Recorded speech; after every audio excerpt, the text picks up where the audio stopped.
on. And so that's why this information is so essential. But if we don't get it, and we land safely, that's still okay too, even though it's just nerve-wracking. Okay, so Rob, we're going to keep you here while we go through entry, descent, and landing. He'll be there to give us his wise knowledge in all this. But meantime, let's go back into the MSA and get ready for entry, descent, and landing. Right on time. That is the control room at JPL up in Pasadena. Pretty good right now. I'm just getting a report right now from Odyssey that they're in position. They're going to be there for us for EDL. So they have required fever, and we're good to go. So we will have coverage throughout EDL through a little bit from about a minute and a half after entry through touchdown and then some. So hopefully we'll see all the way to the bottom and see a successful landing. Just to let you folks know, in the red hallway are where restrooms and water fountains are at. To narrate what's going on in the spacecraft. We're entering the EDL craft anchor. That's a EDL platform. And we are on Twitter at Downey Space and Facebook at Columbia Memorial Space Center.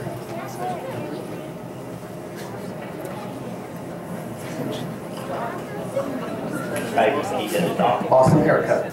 Yeah. Oh my God, it's awesome. It's red and blue. Hey, copy that.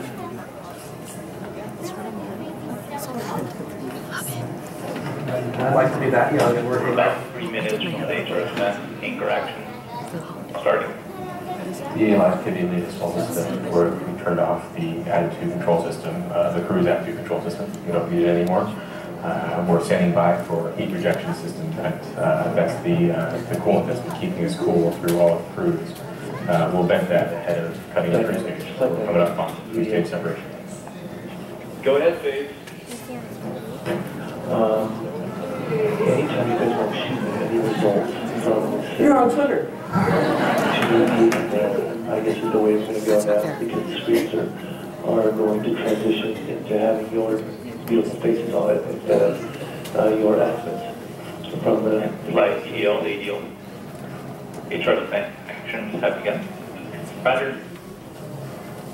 Phase, we should have our EDL vids on there when we get UHF data. So they will have a visualization for us to see once they get the data in the signal. For receiving best estimates as they come in on the landing location off of the time point correlation. No pressure at all. Copy, I understand, and we are on it. You will get it in the usual communication window. Light EDL. The expected warnings for the Electra scale mode. 15 minutes to entry. Received. Copy. The EDL team is running some final simulations to show where we think we're going to end up based on the latest navigation data.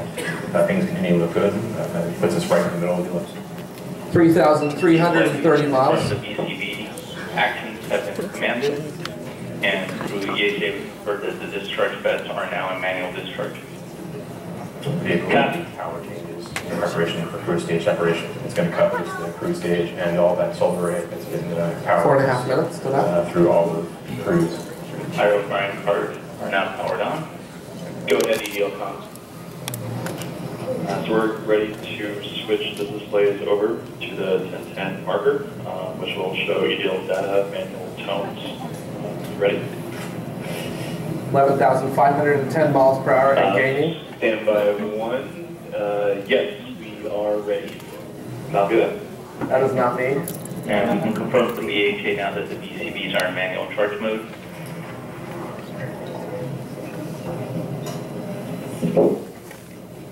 Got BCBs in manual charge. We've also completed enabling the pyros command.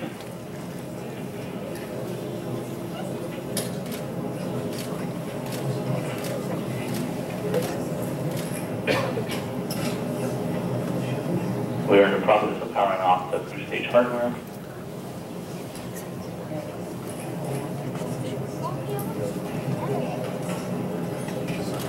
And we can verify through telemetry that the cruise stage hardware is powering up. Yeah, the cruise stage is turned off. Flight power up. Copy, thank you, Pyro. And enable.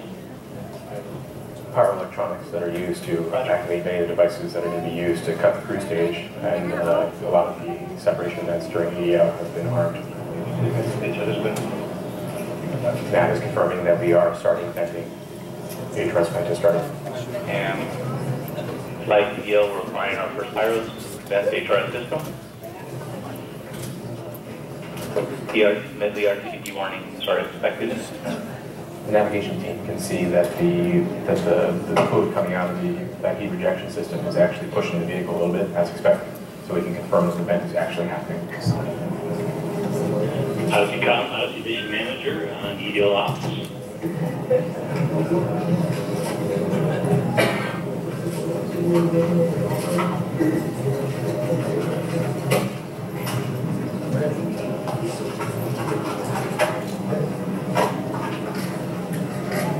EDO Ops is Dynamics on EDO Ops.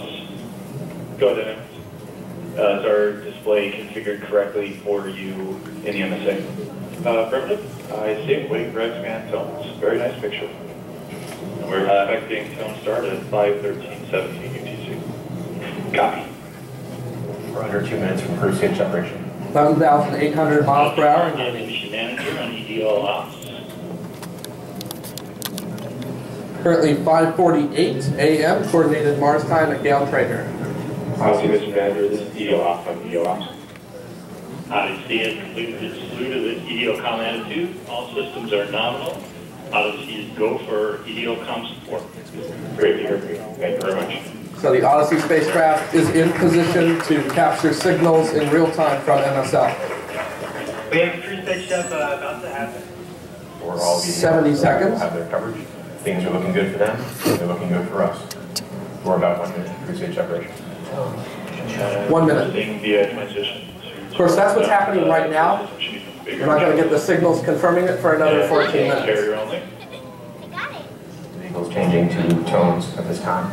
So we're switching from telemetry to watch telemetry, and we're going to move to just tones. Position. And receive heartbeats. 45 seconds. Heartbeat tones this time. 11,350 miles of per hour. heartbeat, followed by a 10-second carrier pulse. Not to constitute something that would be consistent with the separation in the developer. I'm showing a good strong signal, higher than expected carrier power, and continuously heartbeats.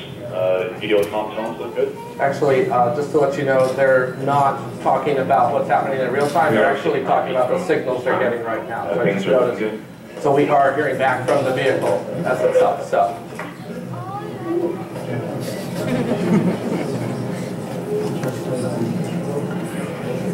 We see that we are priming the entry RCS thrusters. I'm on Twitter trying to make sure everything's right.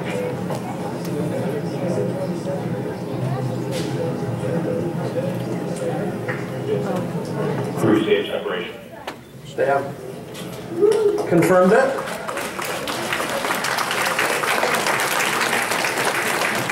Awesome. And that's when the Curiosity and EDO software will wake up and begin final preparations for entry. First action will take is to fire some robot pulses to get the entry RCS thrusters going. The pulses will ensure the spacecraft will get the thrust that we want and start when it's countdown. So the official Twitter for Curiosity has just asked, did we lose something? Low for a second as So. the signal pass cruise stage. Official Twitter for Curiosity has to lose.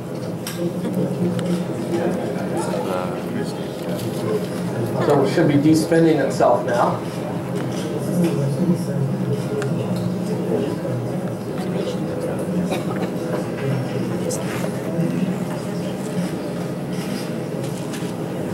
And then cruise balance masses will be ejected.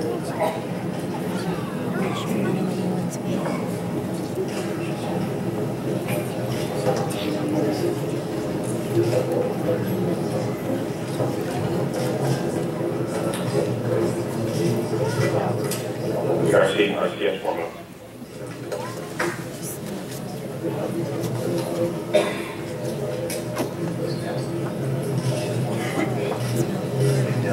Flight is enough. Zach, flight, go ahead. Would you check with DA is whether we should be seeing one-way data from the station. Hey, the copy? Curiosity is reporting that it is spinning down and turning to entry. Flight has been one-way for a while now. Roger that. But currently we're just seeing the tones, obviously. Roger.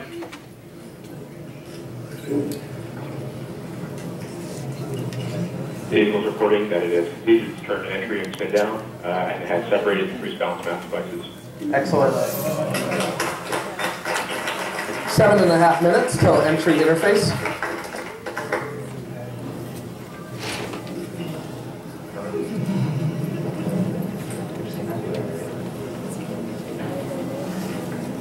At this time, the vehicle's just sending heartbeat tones, just as we expect. It should be quiet for the next several minutes, hopefully. We are about 7 minutes to entry. At this time, Mars is actually pulling Curiosity in. We're speeding up. We should be traveling around 5.4 kilometers per second on our way to about 5.9.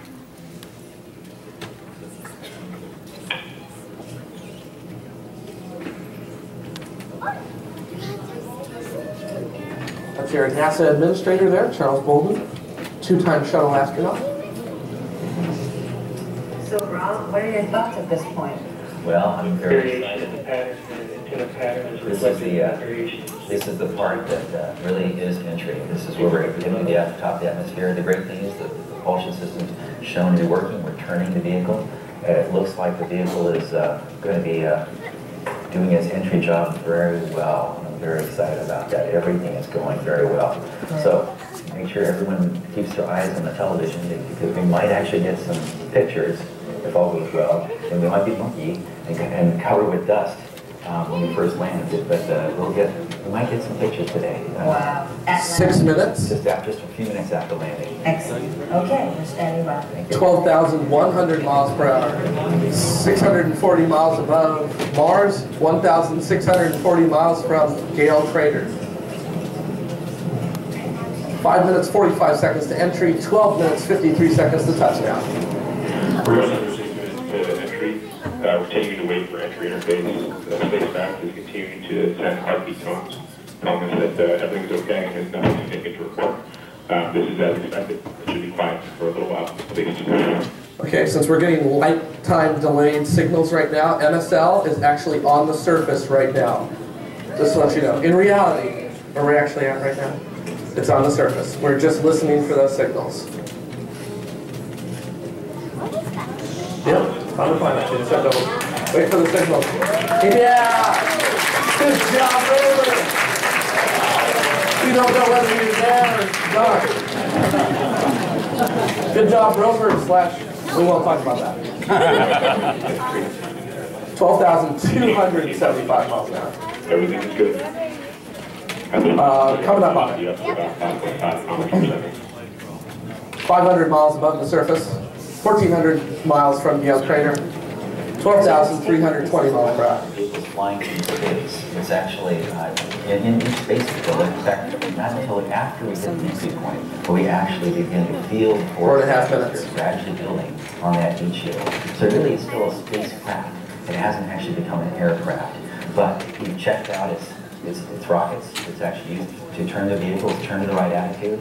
And that means it's ready to go. And as soon as you start feeling the atmosphere, it'll start doing its role to get to the turn. It's part of the guidance that it does. It starts off with a right bank, and then 4 minutes. Make a left bank, and then make another right bank as it makes its way to the landing site. So it's a capsule right now. It's a capsule. It's just a bare capsule. Nothing looking out. Just the radios is the only thing that's sticking out, and that's what we're getting tones from that vehicle right. 400 miles altitude. 1,200 miles from Gale Crater. After parachute. Actually, just after entry, before parachute, just before parachute opens up. Okay. 210 seconds. EDL phase dynamics. Go ahead. Just FYI, OD227 runout looks like missed distance of 232 meters. Over. So, they only missed their target. 2 meters. by 232 meters That's correct. across 330 million miles. Not bad. Beat that, FedEx.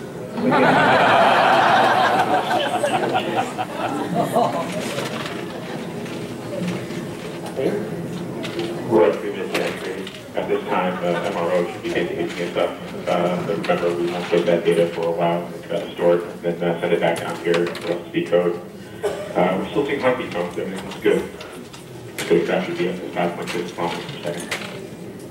Just to let you know, Mars Reconnaissance Orbiter, one of the spacecraft there that can take an image of your hat laying on the surface of Mars from orbit, will be taking imagery of MSL as it enters the atmosphere and goes through its EDL. It will take a couple weeks to get those back. It did do it with Mars Phoenix. When it landed in 2008, we were actually able to see the aeroshell and parachute fully deployed. So, pretty darn good spacecraft. And we are 2 minutes away from entry interface. 240 miles above Mars, 860 miles away from Gale Crater, 12,775 miles an hour. I'm running about 6 seconds ahead of them. I'm in the future. Reporting with the latest runouts, which is 9 minutes away from touchdown signals. Show us that the best guess of our landing target location is about 232 meters from the landing target. So looking good so far. We're continuing to receive heartbeat tones. Everything looks good. I'm not in control of this, just to let you know that's JPL's. So I have my own up here though. So. Go ahead, Faith. That last solution Yes. was with It was 227 back close to or Mark. OD228. That is OD227. Thank you. You guys have now OD228 in your possession?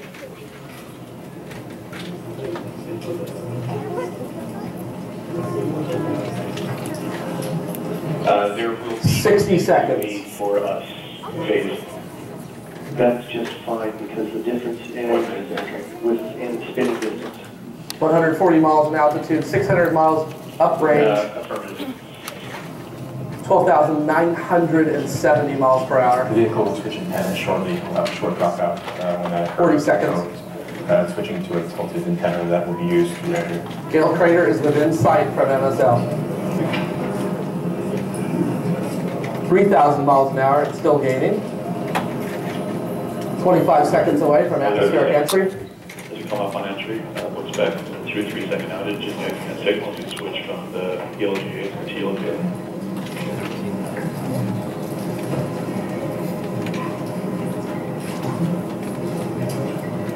We're switching to TLGA, signals dropped. We just saw the signal drop in case we change antennas. Entry interface is now happening. Again, after the switch, things are looking good. Guidance start in 30 seconds. Heat shield is now beginning to heat up. Vehicle reports entry interface. So the vehicle is reporting that it is now in the atmosphere and can feel the effects. Begin pressurizing the propulsion system to increase the thrust of the system. We'll use that for all the maneuvering in the atmosphere we're about to do.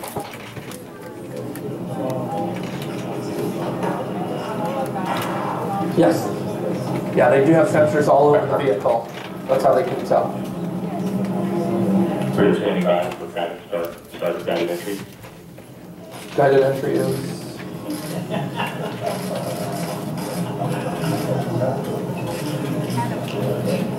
Not currently the entry atmosphere in the local. We are beginning to feel the atmosphere as we go in here. The vehicle just reported via tone that it has started guided entry. Vehicle is now flying itself in Mars' atmosphere. Heading alignment coming up in 1 minute. 22 miles in altitude, 150 miles uprange, 11,000 miles per hour and dropping, 10,500 miles an hour, 10,000.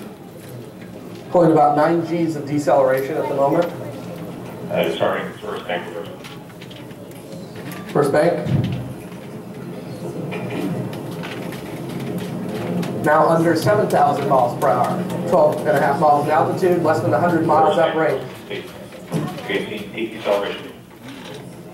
We passed peak heating and peak deceleration. There's reporting that we are seeing G's on the order of 11 to 12 per piece. Flight to GSA. GSA flight go. We are processing data from Odyssey. Odyssey has acquisition. We are now getting telemetry from Odyssey. All right, reversal suit complete. Copy, Dave, reversal suit complete. Thanks. Heading alignment in 5 seconds.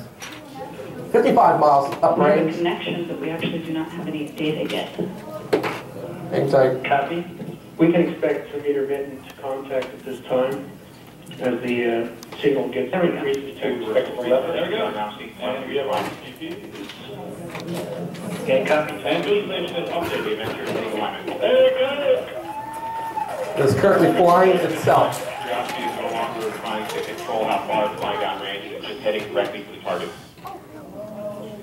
End of range control, error used minus 1.2 kilometers. So about 120 meters within where it should be. Reporting that we are, that things look pretty good at the end of range control. We have converged a lot of the error and we should be heading for the target. Goodness gracious. That's accurate. Flight PDS warning. Is it okay? Copy. Powered on. We are seeing a tone from the miking here indicating that we have seen heating of heat shield through the bed beam unit. Everything was fine, so that's okay.